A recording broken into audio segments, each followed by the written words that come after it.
Ah, the 1990s, a time when your average computer was a beige box and laptops were homogenizing into a single, bland form factor.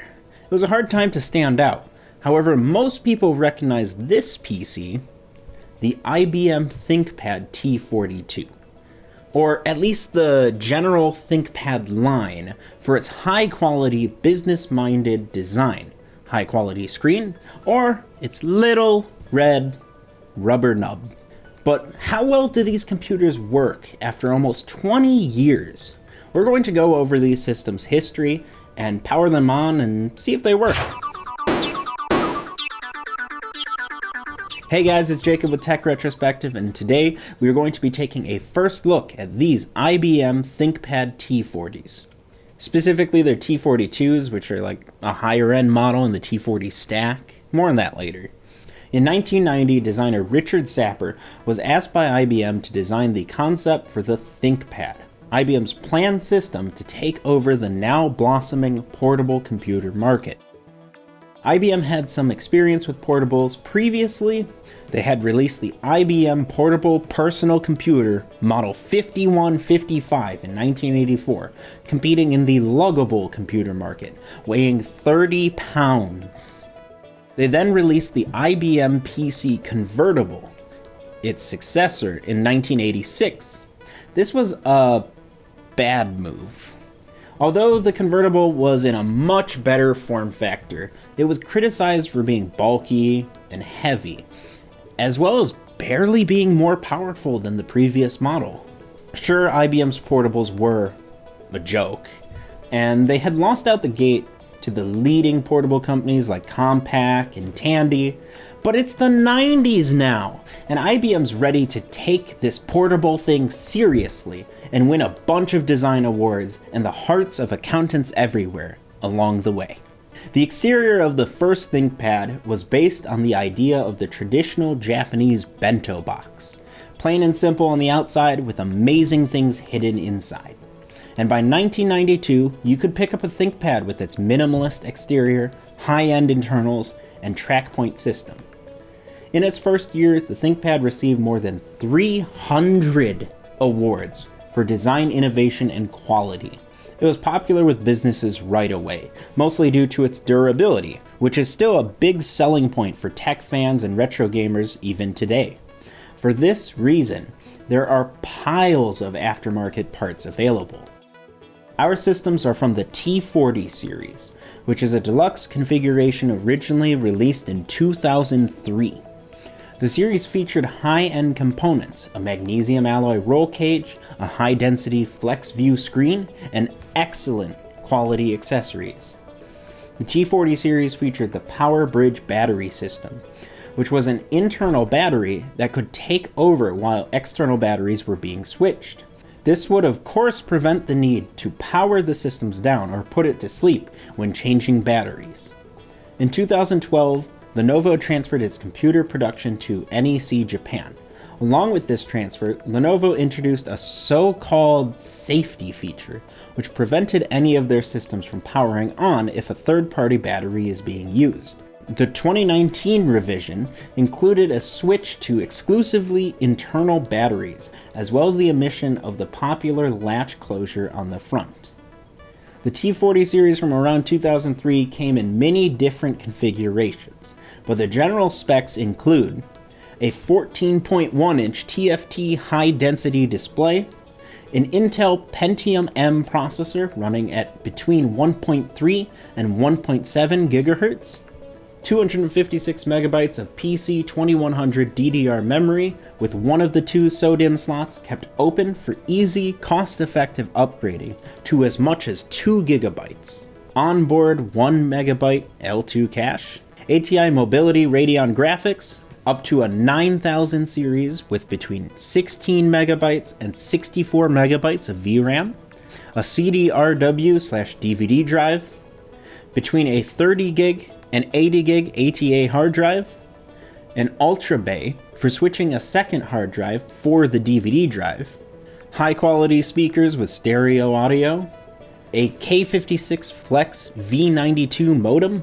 an infrared transceiver with Bluetooth capability, 10 by 100 Ethernet, an Intel 802.11b Wi-Fi, a mini PCI slot and CDC slot, 2 USB 2.0 ports, a parallel printer port, an S-video port, an 87, 88, or 92 key keyboard with a numeric pad, and the integrated UltraNav dual point system with touchpad.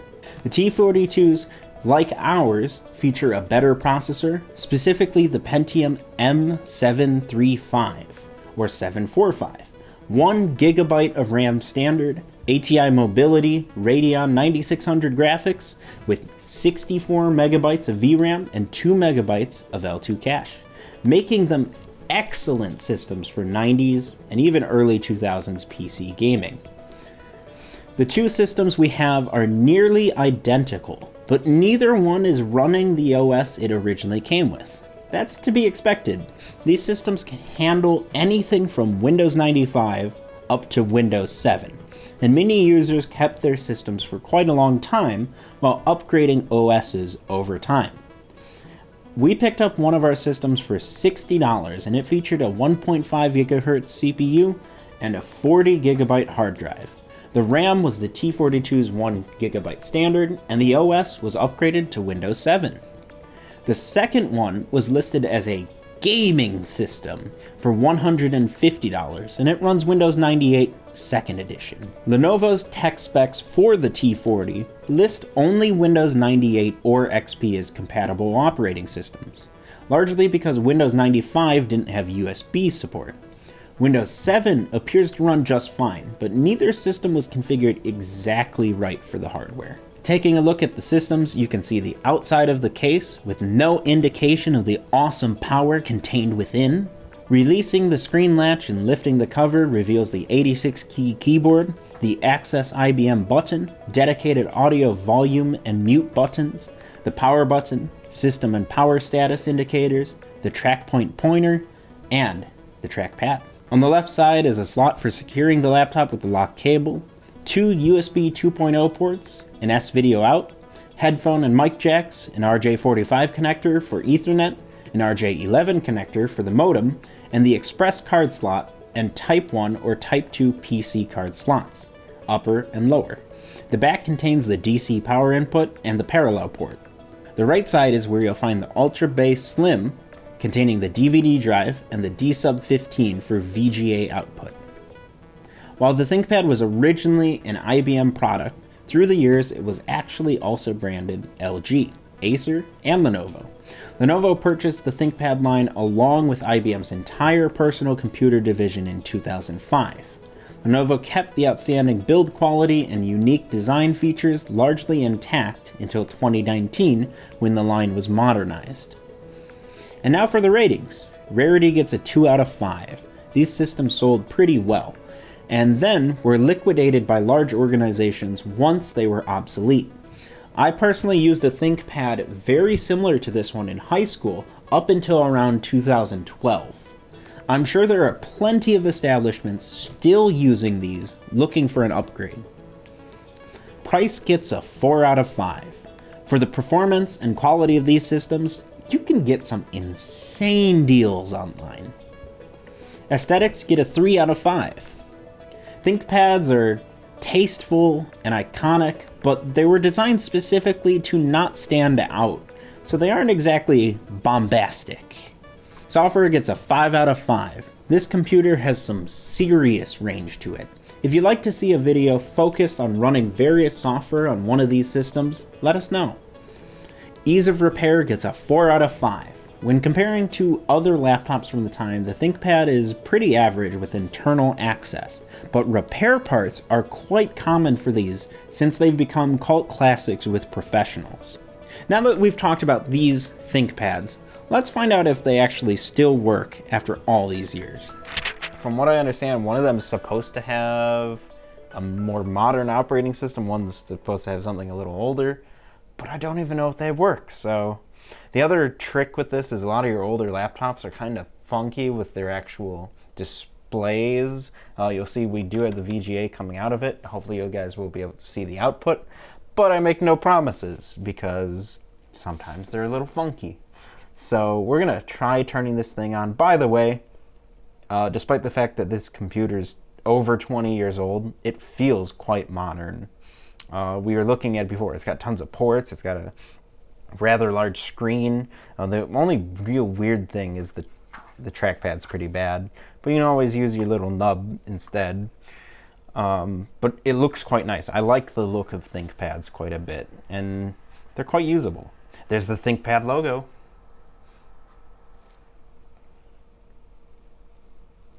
Let's see. Look at that. How is it resuming Windows? Whoa.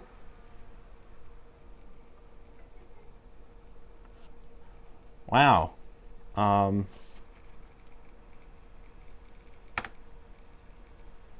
Ta-da! That was easy. Here we are on Windows. It's a blank install of Windows, so I don't exactly have anything fun to show you guys. So on to the next computer. And here is our other ThinkPad. Now supposedly, since that one has Windows 7, I assume this has something older.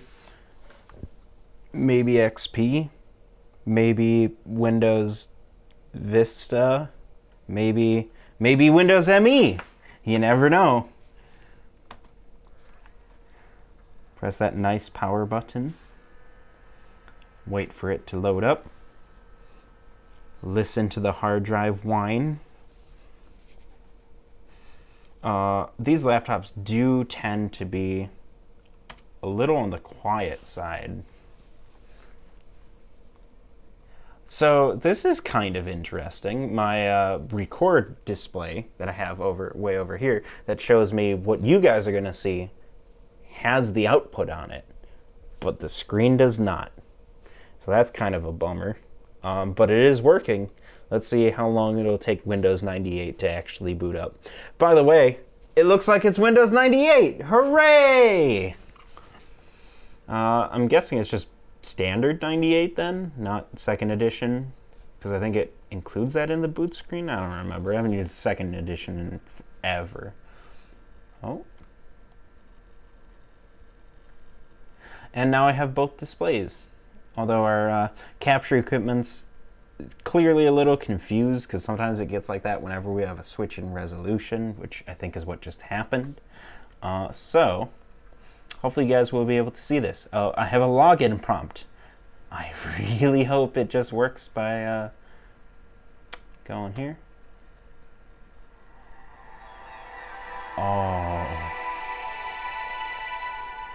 Oh, that was worth every second. So good. Start immediately with an error. Thank you, Windows 98. Thanks. All right, look at that. It looks to be a pretty standard install of 98. Let's see if we can get into anything fun.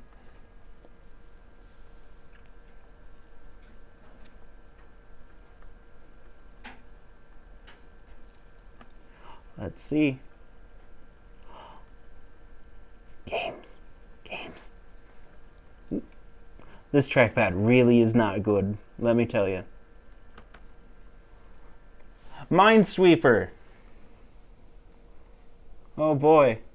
Oops. Let's see. I'll pick. You guys know how Minesweeper works. Why am I showing you the full game? You get it. It works.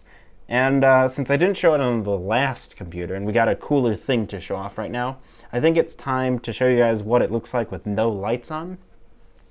Just so you can get a good, nice, sharp display, because it does look kind of dark in the image. Look at that.